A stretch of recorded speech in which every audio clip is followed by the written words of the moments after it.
প্রহরী গণতন্ত্রের আপোষের নেত্রী দেশনেত্রী বেগম খালেদা জিয়া তিনি দীর্ঘ 12 বছর পরে তিনি সশস্ত্র বাহিনী দিবস উপলক্ষে আজকে সেনাকুঞ্জে গিয়েছিলেন এবং আজকের এই ঘটনা নিঃসন্দেহে এই দেশের স্বাধীনতা সার্বভৌমত্বের যে আন্দোলন রক্ষার যে আন্দোলন গণতন্ত্র রক্ষার যে আন্দোলন ফিরে পাওয়ার যে আন্দোলন সেই আন্দোলনে একটা অনেক বড় ইতিবাচক ভূমিকা পালন করবে।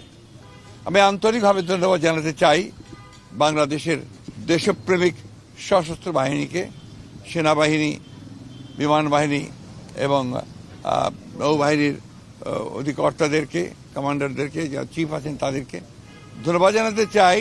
প্রধান উপদেষ্টা প্রফেসর ডক্টর মোহাম্মদ ইউনূসকে যে আজকে দেশনেত্রী বেগম খালেদা জিয়াকে আমন্ত্রণ জানিয়ে আজকে শহীদ প্রেসিডেন্ট জিয়াউর রহমান যে স্বাধীনতা যুদ্ধের সূচনা করেছিলেন, ঘোষণা দিয়েছেন, মুক্তিযুদ্ধ শুরু হয়েছিল, সেই ঘোষণাকে তিনি স্বীকৃতি দিয়েছেন এবং সেই সঙ্গে দেশনেত্রী বেগম খালেদা জিয়ার যে আপোষহীন সংগ্রাম, এই দীর্ঘ বছর বছর ধরে নিরন্তর সংগ্রাম, সেই সংগ্রামকে তিনি আজকে স্বীকৃতি দিয়েছেন।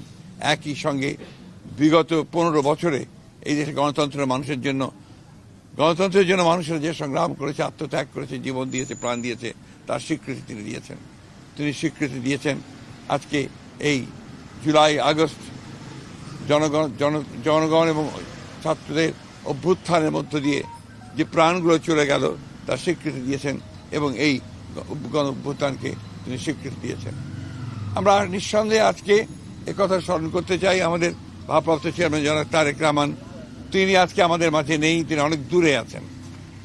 আজকে তিনিও সম্ভবত সবচেয়ে বেশি আনন্দিত দেশের মানুষের সঙ্গে, দেশের দেশপ্রেমিক সেনাবাহিনীর সঙ্গে, যে আজকে তাদের সবচেয়ে প্রিয় মানুষটি তার যে জায়গা, সেই জায়গায় তিনি যেতে পেরেছেন। আপনাদের সকলকে ধন্যবাদ। একটা বিষয় একটু ছিল যে আজকে নতুন সিএসি নিয়োগ হয়েছে, এই বিষয়ে একটু প্রতিক্রিয়া জানাতে। এই ব্যাপারটাকে আমি আজকে বলবো না, আরেকদিন বলবো।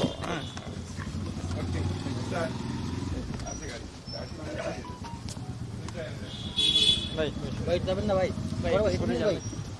ছবি টবি নিয়ে আমরা একটু